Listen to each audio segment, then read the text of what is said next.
Welcome back, everybody. Mindset Mutiny, about to get it done.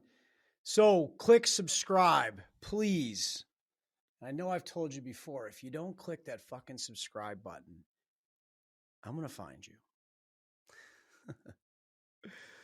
Hey, listen, man, any bit is appreciated. Share the podcast with people that need to hear it. But in the meantime, I'm going to do a new style episode today, kind of like the one we did previously, Behind the Mutiny. I think it's important that people kind of get to know me and who I am instead of the guy screaming in the microphone, demanding that you do better, demanding that you raise your level. I'm going to tell you a little bit about kind of how I do my Friday, Saturday, Sunday, and how I start kind of my Monday or how I finish my Monday. So Friday nights, is a night where most people are going to head straight home from work at full speed, right? Can't wait for work to be done. They fucking bomb home, start their weekend. Whatever that looks like. Kick the shoes off, crack a beer, smoke some weed, fucking sit around. Who knows? Scroll on your phone until 10 o'clock at night. Whatever you do, you do. Obviously, that needs to change, but I'm telling you about what I do. So I leave the office and I head to jiu-jitsu. That's my Friday night. I have to fight to start my weekend. And, there's plenty of days that I don't want to do that. And I want to drive home and do whatever everybody else wants to do. But this is something that I've implemented into my routine. And that's how I start my weekend. I head to North Andover, jiu-jitsu, and I get some. And I've been doing that since January. And it's really, really, really helped my life. And it's also just another thing that I stack on my head as to something that's non-negotiable that I'm going to do. After I get done with jiu-jitsu, it's usually I'm sitting there completely smoked and exhausted. And I'm like, man, this is the best way to ever fucking start a Friday night. It just tells you how times have changed and priorities have switched and what you find a value in, and how that's different than what it used to be. So, yeah, man, Friday night is the best night for me because it starts my weekend, but I got to fight for it. So Friday night, finish up jiu-jitsu. I head to the grocery store and I do my shopping. So, probably around like 7 o'clock, I'm at the grocery store. The place is empty. And, I'm prepping for the week ahead, right? And remember, it's only the four outside walls of the grocery store. Don't enter those middle aisles. That's where all that shit starts to go wrong.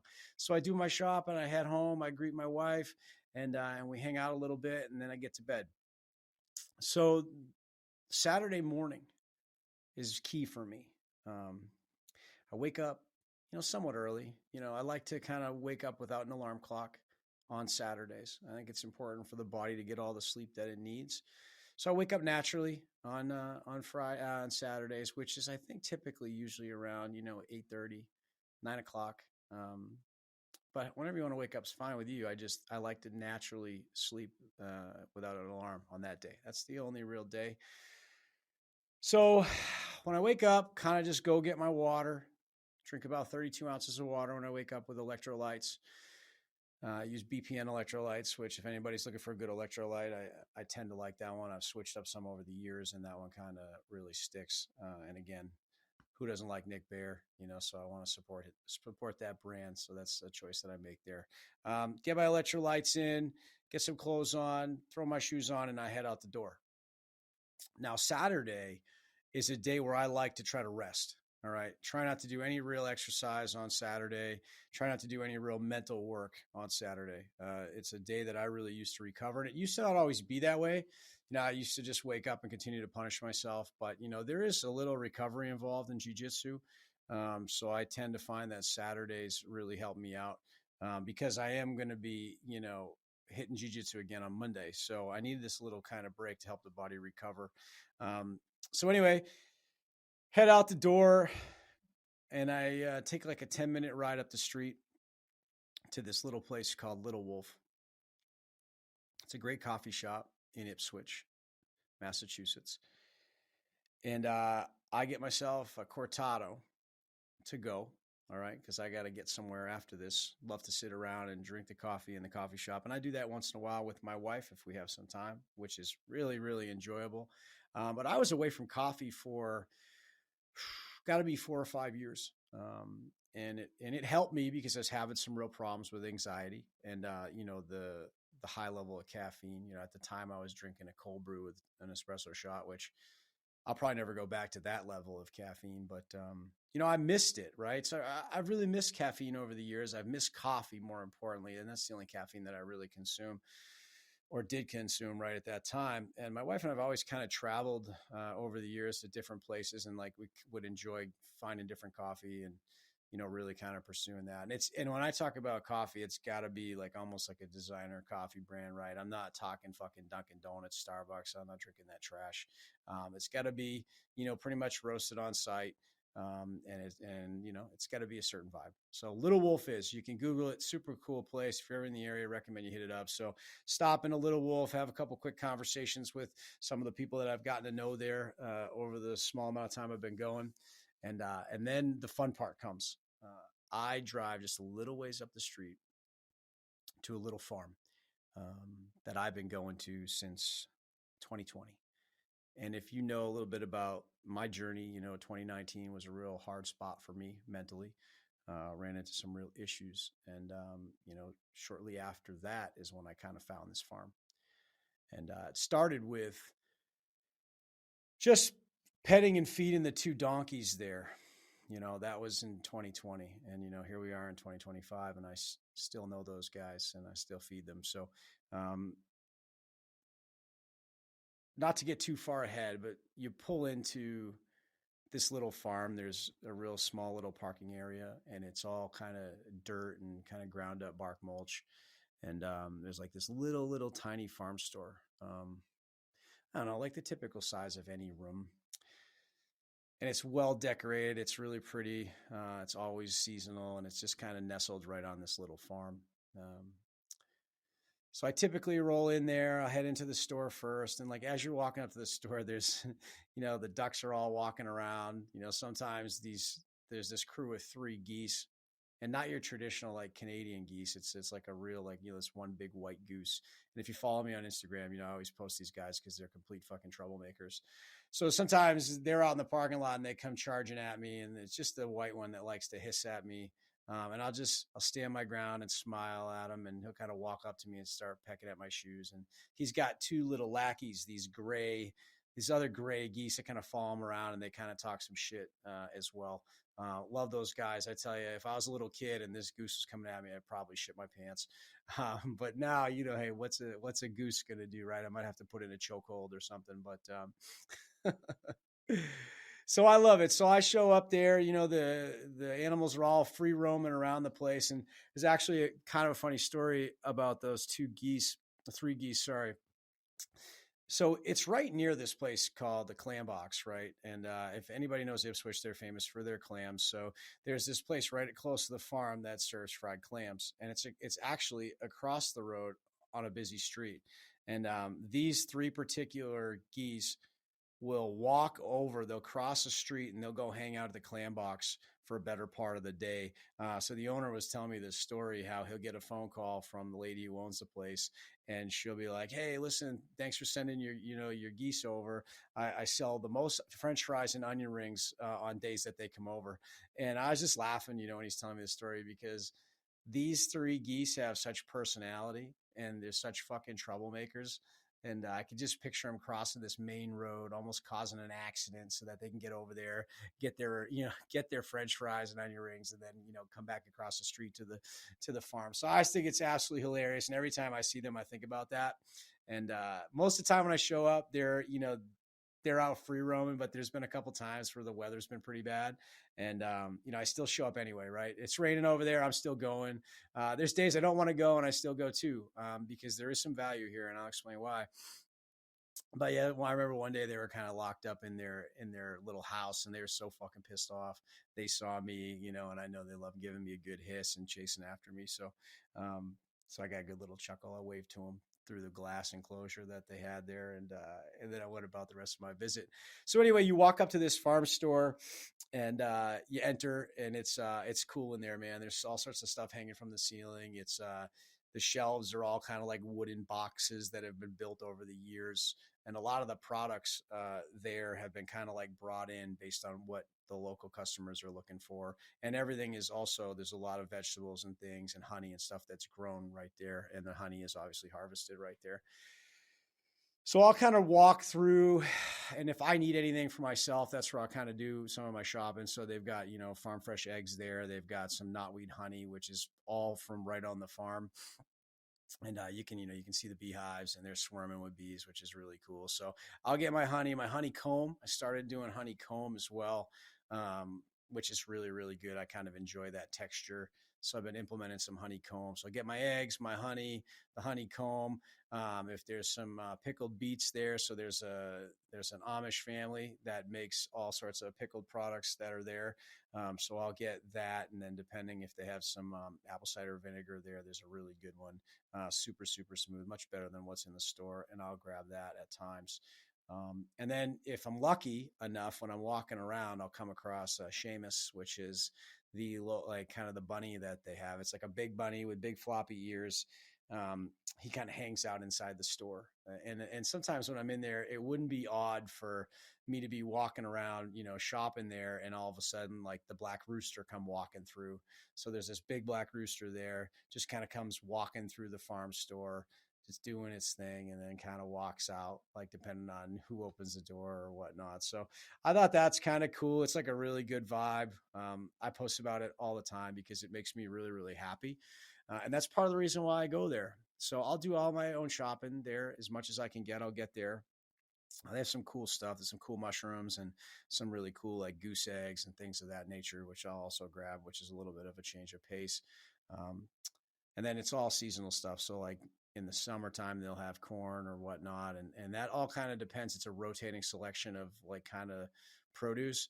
And once I get my stuff settled, I'll start picking out what I'm getting for the animals, right? So I like to get apples for the pigs. The pigs there really like the apples, and the carrots are great for donkeys. And one of the goats there likes carrots, the other one doesn't, so I'll have to like grab some grain. So the farmer there has given me special access to the grain that he keeps around the back, which I feel honored. And I also wonder if he's like trying to figure out why this grown man shows up every Saturday to pet his animals and feed them, and why he's so absolutely fucking jacked up to be there. Honestly, it's probably one of the best parts of my week. And there's a reason why, and I'll explain it more a little bit from now. But anyway, I'm having fun doing this podcast right now, so let's just keep it going. Um, so I'll kind of get some lettuce. If they have lettuce, that's like all the like little ducks that are walking around. So there's like probably 60 different ducks of all different species, ducks, chickens, and some types of birds I've never seen before, and I don't really know what they are. I should probably look them up. So I'll get the lettuce for them. So I'll get that lettuce. I'll get the apples. I'll get the carrots. If there's corn, corn's a big seller. The donkeys love the fucking corn. They'll eat the whole thing, husk and all. That's like a nice little treat for them, but you can't get that all the time. So yeah, carrots are pretty much a staple, big go-to there for those guys. So I'll get all that up. I'll shoot the shit with the farmer for a while. We'll talk about kind of the local Ipswich politics and whatnot. It's a really small town. So anyway, I'll head outside. He's like, "Hey, have fun. Everybody's out. Go enjoy yourself, whatever." So I'll throw all my stuff in the car, anything I got for myself, and then I'll fill my pockets with carrots. And I've got like a little bag that I'll put the lettuce in and whatnot. And I'll kind of walk through this garden area. And the flowers there are absolutely stunning. So at certain seasons, you can show up there, cut your own flowers, make a beautiful bouquet. So I walk by the beehives, see the bees flying around. It's cool to know that those bees are the exact bees, that are making the honey that I just bought, and that I've been, consuming for years, right? It's kind of a good feeling. Got to keep it local, right? And then as I'm kind of making my way through that garden, there's like a small little hut where the two goats and the two pigs, they live, right? And sometimes if it's raining, they're kind of hiding in there. And if it's nice out, they're kind of roaming around. But when they see me, everything stops. They come line up at the fence. they're kind of perked up. The two goats are kind of climbed up over the top of the fence, sticking there. They got their heads out, ready to greet me. So I'm pretty much looking eye to eye with these guys. And one's a little more particular than the other, which is funny because the donkey's there too. And I'll describe that later. They both have their own personalities, which is kind of cool. And you notice that over time. And then same with the pigs. One's a little more pushy than the other, but you got to make sure you feed them accordingly, right? You got to look out for the timid one and make sure they get fed. So I try to feed the timid ones first. So I got the two goats. I'll show up with the grain or the carrot, depending on which, one of them hates carrots. The other one eats carrots. But if you have the grain, either one wants a carrot, right? So I'll bring the grain over. I'll hit up the two goats with some grains, and then I'll grab a couple apples. And I kind of got to bend down because the pigs are obviously not standing at the same height that the goats are. So I'll feed a couple apples to the pigs, and they absolutely love them. Like absolutely devour the pickles. And I don't know, they're kind of cute. And I know most people think like a pig's not very cute, but for some reason I just love the way they kind of waddle around and they kind of show up at the fence, like, just, I don't know, no judgment, right? I think that's what I kind of like about the animals to begin with is, goats are, I read something somewhere that goats are really good judges of like a of a person because they don't have any real like defense system, so they need to kind of judge the energy of a person. And I think that I know that, and I need to force myself to show up as calm as possible and to be in the moment to be able to to care for them as I'm feeding them and whatnot. So that forces me to relax, and it forces me to kind of to be present, right? And that's the whole part of this exercise, right? This is how I use this farm to help recover from the week and then to prepare for the week ahead. People say, "Hey, Mike, how do you, squeeze all this stuff into your life that you're doing?" It's, well, I go to the farm and I feed the animals. That's how it mentally prepares me for everything to come, right? So it's like my mental reset, which is very important. And it's something that, I've been doing as a kid. And we'll get back to that. So I feed the, yeah, we need to get back to that because that's really an important takeaway that I want you guys to get out of this entire podcast. Anyway, so I'll finish up with those fellas. I'll say bye. As I'm like bending over to feed the pigs, the goats are kind of leaning over the top of the fence, trying to like take my hat off or breathing on me or just like biting my clothes or whatever. And I love that shit about them for some reason. They're just wild, man. Goats are rambunctious. They're troublemakers. I kind of like that. There was a time when I was there, actually, which is really cool. They ended up getting themselves out of the pen, and I had walked away to go over to another section of the farm, and I turn around, and there's two of these goats and two of these pigs just standing in like the middle of the parking lot, just staring at me. And I didn't realize it at first. The farmer's like, "Hey, check it out." And these fucking guys are all like lined up in the parking lot, just staring at us. So ended up helping them get them back into the corral and getting them back inside the gate. So what happens is the pig will find a way to push this gate off its hinge and then they'll bust out of there. So, just a little bit of chaos at the farm, right? But those types of days fucking make me so happy. So that's why I keep going back. So anyway, after I'm done feeding those guys, I'll walk back through kind of the flower area and head over to like where there's some little enclosures for like these baby ducks that were just born. So there's these tiny, tiny, tiny little baby ducks, and they're in this little enclosure, kind of bopping around, squawking, looking really cute. So I kind of look at them. A few little bunnies I kind of feed, whatever. If I have a small carrot, we'll do that. And then as I make my way past them, we'll head over to like there's a bunch of chickens running around and a bunch of different ducks, right? So what's cool about the farm is a lot of these animals were adopted.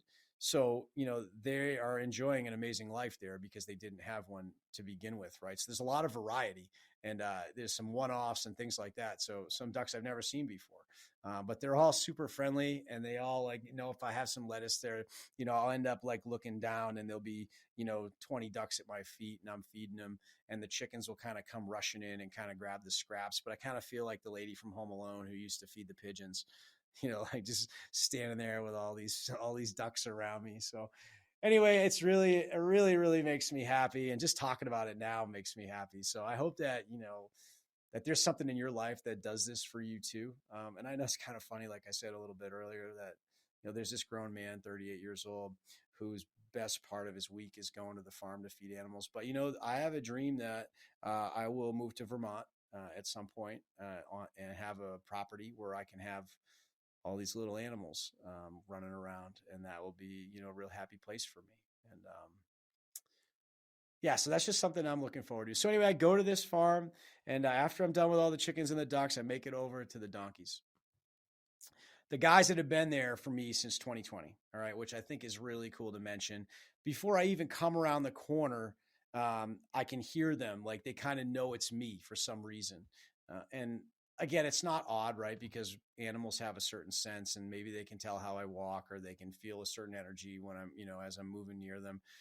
So I'll come around the corner and they're both kind of sprinting out of their little enclosure and we kind of meet up right at the fence there, and I'll feed them whatever I got. If there's some leftover grain, I'll give it to them. But more importantly, each one gets their own carrot, right? Because one of them will tend to be a little bit of a hog, kind of kicks the other when he gets a little frustrated that he can't hog all the food. So I have to be very conscious that each person, right? So I guess it's like having little kids, gets their own amount, right? Gets their own serving.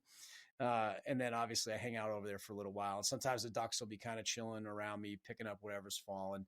But the donkeys, have been there for me for a long time. And it's funny because I have pictures over the years of me feeding them in all different seasons. My wife has always kind of gone with me and she knows how happy they make me and, kind of what they've done for my mental health over the years. And she supports that, and it's kind of cool. So I have this smorgasbord of pictures of me feeding these guys over the years, and I probably will post it sometime because it's cool to see. But anyway, so I'll feed them. We'll hang out for a little while, and what's so great about this whole thing is I always tell people to go back to do things that you like to do as a kid that made you happy, and that's an important thing to state because we do so much and we rush around so often that we lose sight of things that actually bring us true pleasure, right? So when I was going to feed these guys back when I was having a hard time mentally, I would be there and it would force me to be present, and they would see me and they would love me how I am, right? And I'd be able to be there with them feeding them, which would make me happy because I'm helping somebody, right? It's like the very basic rudimentary feeling of taking care of somebody, right? Or something or an animal, whatever. So I'd have this sort of emotional connection with these guys. And I look forward to it. So I still look forward to it. I drive by, like days I'm not going there, I drive by the farm and I'm like saying hi to these guys. I'm driving by, I'm like, hey guys, like in the car by myself. So I get excited about it. And as you can tell, I am still excited about it. And after this, I'll probably drive by there and stop. So there is power there. Okay. It is healing. And that's what I really am driving towards here is that it heals my mind, body, and my spirit, seeing these guys, feeding them, making it part of my routine. And that's why I continue to do it. But what's really wild and why I talk about doing things that you should have done, like doing things that you love when you were a kid, doing them as an adult, and it being a very healing experience for you. Um, I have pictures from when my dad and my mom used to bring me to all these different wild animal farms across, New England. So they had Catskill Game Farm, which was a big one. It was this giant amount of acreage in this enclosed pen with like all these deer and goats and everything running around. And, I was in diapers and all the way up until I hate to say this, I was probably there with my parents when I had a driver's license too, feeding these animals, right? I've just fucking loved this shit my whole life. So now to be able to get back to it, because there was a long gap where I stopped doing that type of stuff. And then to get back to it is really kind of awesome. And I want to share that with you because it's important that you need to find something like that in your life to be able to feed you emotionally. So yeah, so I feed all these animals. That's my Saturday. I head home, obviously, hang out with my wife, try to spend some time there because I don't spend a lot of time with her during the week. And that's something that I need to work on. And that's been a pursuit of mine for a long time. A very supportive partner who believes in my mission, believes where I'm going, and really sacrifices our time together for that mission of helping other people. So couldn't do it without my wife. She's a very special person, but that's my farm routine. And it's really special. And I hope that you find a farm routine. It doesn't have to be a farm, but something like that brings you absolute pleasure, makes you light up. So I leave that place with like limitless energy and just feel great about being me, which is powerful. So, like I said, Find something that does that for you. Could be anything. Only you know what it is, but you have to focus on finding it. The farm is mine. You can't steal it from me. And there's a reason why I didn't tell you what farm it is. All right. Because that's special to me and it will remain special to me. And then maybe one day I'll have my own and I can invite you. Right. So, anyway, moving on to Sunday. And this one is less fun, but it's fun when it's done. I wake up around about 8 o'clock, uh, head out, after obviously having some water, electrolytes, and all those things that we do before we leave the house. Right? I don't need to get into details about that. You all know what it is before you can leave the house.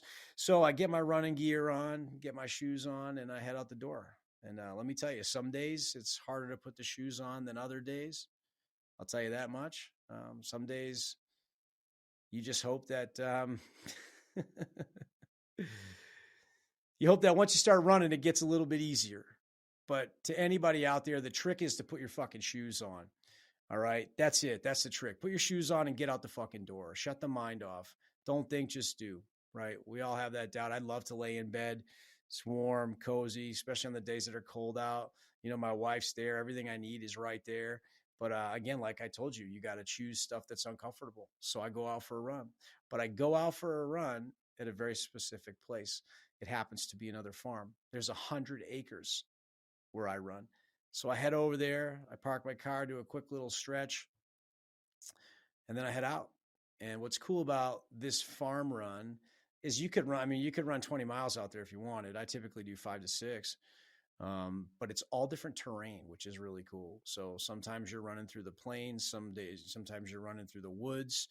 You're running down, paths that tractors go down.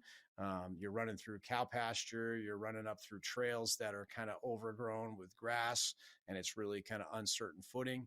You're running by water features, crops, cows, these cool like old markers, like old rock markers that were built, look like they were carved from stone by hand, and those are all scattered across the property. But it's just something that I really love doing. So I'll kind of set out and I'll just enjoy where I'm at. I'll be looking around. So no matter where you look, like you can look up in the sky, you'll see, different birds. There's a hawk there that typically I will cross on my runs every time I'm there. He kind of flies over and kind of checks on me. And I don't know what it is, but it's a little spiritual, right? Where I know I'm going to go run here and I'm going to go see this hawk. He's going to be flying over. Other times I'll be running past kind of like where the crops are, and he'll just be posted up on a pole, and I'll just notice him sitting right there at about eye level, which is pretty badass when you're looking eye to eye with a big hawk. There's such calm animals and so beautiful. So that really kind of lights me up when I see that, because I'm out there kind of looking for wildlife when I'm running. But I also make sure to stop and take pictures. I'll see horses, which I love horses so much. And there's a lot of horse farms that surround this, this area, this farm that I run at. So I'll stop and take pictures of the horses, kind of say hi to them, chat a little bit real quick and keep on with my run. And it's not unlikely for me to come across like a horse and buggy. They do like these people are out there kind of doing horse and buggy on some of the paths, and you'll see some horse, people, riding horses as well.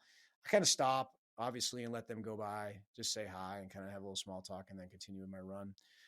But trail running has been really therapeutic for me, much more than running on the street. I could also relax more because you're not worried about getting hit by a fucking car. That's kind of like one of the big things running on the street is you got to be super aware. And I never wear headphones when I run. My uncle's a big ultra runner, and he found out I was running with headphones on, and he kind of made the suggestion, if I want to remain an amateur, I'll continue to run with headphones. So the next day, I fucking quit running with headphones, and it's been actually really great. I'll never want to run with headphones ever again. I much more prefer the noise of the wind. I can hear the birds chirping. I can hear the bugs kind of making noise. That is much better for me and much more healing to my soul.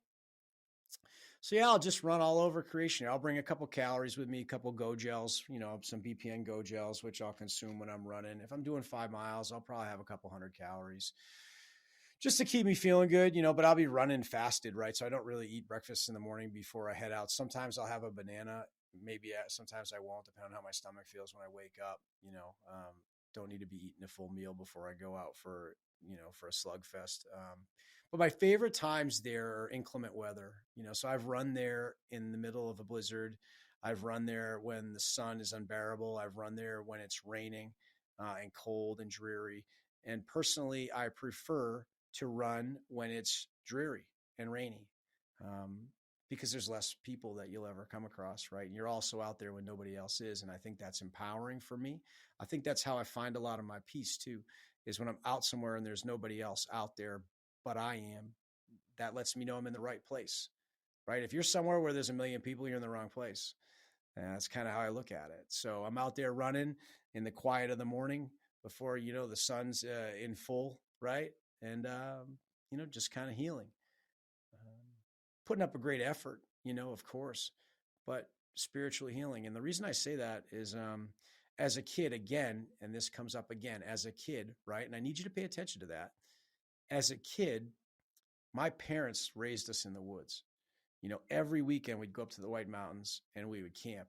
And we pursued hiking for a long time. And we did all the 48 4,000 footers in New Hampshire as a family, which, I don't really look at that as much of an accomplishment, but it fucking is. If you Google, like the 4,000 foot club in New Hampshire, like it's a big deal. And I did all that shit before like my 14th or 15th birthday. And we did it all as a family, which is great. And I think that's a lot of the places I learned like that, what physical movement would do for my mental being, as a kid, that was always really engaging for me. And I really loved it. And, there's a lot of happy moments out there and there's a lot of moments of, crying. I remember, maybe this is a story for another day, but, yeah, it's a story for another day. It was a real defining moment for me when I learned how hard I could really push. And, I was very young when it happened. And my father uncovered that for me. And it defined the rest of my life. And it's something that I still think about today. So we got to get in that story some point in time, not today, but it is very special. So anyway, yeah, I grew up in the woods, man. And I think it's part of me because as I'm running through the woods nowadays, I can just feel it's such peace. It's like I feel the best I've ever felt. There's nothing bothering me. The mind is quiet. I'm just out there with the biggest fucking smile on my face. Like if you could see me when I'm out there by myself, like I'm the fucking happiest guy on the planet, you know, surrounded by nature. I hear the wind kind of blowing through the trees. I'm watching the water, kind of watching the raindrops fall in the water. I see the birds flying around and I just feel good. My body feels good. My soul feels good. That's where I belong. So again, we talk about feeding the animals and how I did that as a kid and now I love it and it calms me and heals me now as an adult. We talk about running in the woods and being in nature, right? And that calms me because that's something I did as a kid that had a lot of great memories and and I loved and I'm bringing that back to my life. So that's something I want you to take away from this. Very, very important to kind of consider. So, I go for my run, I come home, come back to the car, sorry, and then I will head out to the butcher shop and I will get all my meat for the week. And then I will head home and I will start to cook. And it's nice because I'm kind of tired from the run. So I don't have like a lot of energy to bounce off the walls, which I know my wife appreciates because I think that when I come home, full of energy. I think it's a lot to take for somebody, especially somebody that's been around me for 19 years. Um, you guys just listen to the podcast for half an hour a week. Could you imagine if this shit was in your face for 19 years? That would be a lot. So yeah, my wife's a saint. But anyway, I'll cook my food up, which is normally lately I've been doing just ground beef. And the reason I say normally is because I think consistency is the only thing that matters. And then I don't really want to sound too crazy, but I'm pretty sure for the last 5 months, all I've eaten is ground beef for protein, and some sardines I'll work in at times. And you got to get the Patagonia sardines. Those are the best ones. They don't have any bones in them. And that's the easiest one to eat, right? Because sometimes depending on the mood you're in, eating a sardine isn't really what you want to fucking do, but they make you feel amazing. So anyway, I get my beef at the butcher shop, Ipswich Butcher Bros in Ipswich. and they're great. Jay and Kelly over there are great people. So I like to head over there, have a little chat. And usually I'm just coming off my run, so I'm on a bit of a high. And sometimes maybe I grab a coffee after my run, depends. So I'm kind of energized when I hit the butcher shop. We get in there, talk a little bit, kind of exchange some good energy. And I tend to usually get about 15 to 18 burgers. And the reason I get burgers is they're already kind of made up. So I don't have to it's just a pain in the ass when you're eating that all the time to have to go home with ground beef and then make it into burgers and then cook it on the Blackstone. So they're already making them for me. Yeah, it's $1 more a pound, but I don't have to fucking deal with it. So I get home, I uncover the grill, I turn that thing on, which it's a it's a Blackstone, and I got the brown one with the orange handle on it. It's pretty fucking badass. And I tell you, I haven't cooked protein in the oven or on the stove since I got this grill, which was back in January. So we're in May or April, May. Yeah, we're in May, and I haven't cooked any meals inside that are protein related. So I recommend a Blackstone, man. Best thing I've ever purchased. I got it on sale. I think it was like $250. So I got the adapter to run the big bottle.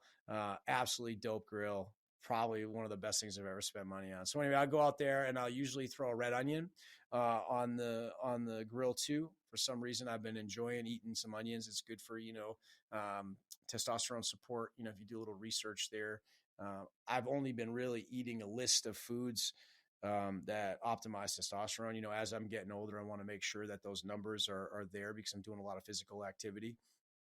And I think number one thing that raises testosterone is jujitsu. I don't know if there's any science behind it, but when you're fighting for your fucking life and you're scared of getting tapped the fuck out, I'm pretty sure the body's ramping that up. But anyway, you got to eat a diet that supports that.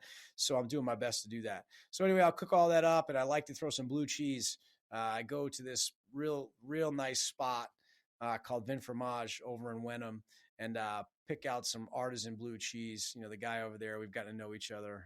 We've gotten to know each other over my passion for blue cheese. So, he always has a great few options for me, and I'll throw that on those burgers to keep those healthy fats up, with some beets, some sauerkraut, different things like that. So yeah, that's kind of my Sunday, where I used to get the Sunday scaries before I implemented a routine like that. But that doesn't happen to me anymore. And I'm really proud of that. So that type of routine is what helps me keep the Sunday scaries away. And then as we move into Monday, which everybody fucking hates Monday, I'm finishing Monday up with jiu-jitsu. So, Monday, the worst day of the week, I'm ending it with jiu-jitsu, and Friday, I'm beginning the weekend with jiu-jitsu. So it's kind of that opener and closer is kind of the happiest moments of my days are kind of opened with jiu-jitsu and closed with jiu-jitsu, which has been great as it's been a new addition to my life. And I recommend it for everybody, male or female. I think it's a great thing to be a part of. And I will elaborate that on our next episode and talk a little bit about my jiu-jitsu journey, why, how, what it means, and so on. But in the meantime, what I need you to do is I need you to remember to think about what you did as a kid that brought you a lot of pleasure. And I need you to think about getting back to that. That's important. It really is. And I've experienced it. So these two things I do on the weekend, all right, amongst a lot of other small stuff that I'm not including because it's monotonous and you don't need to really hear about it.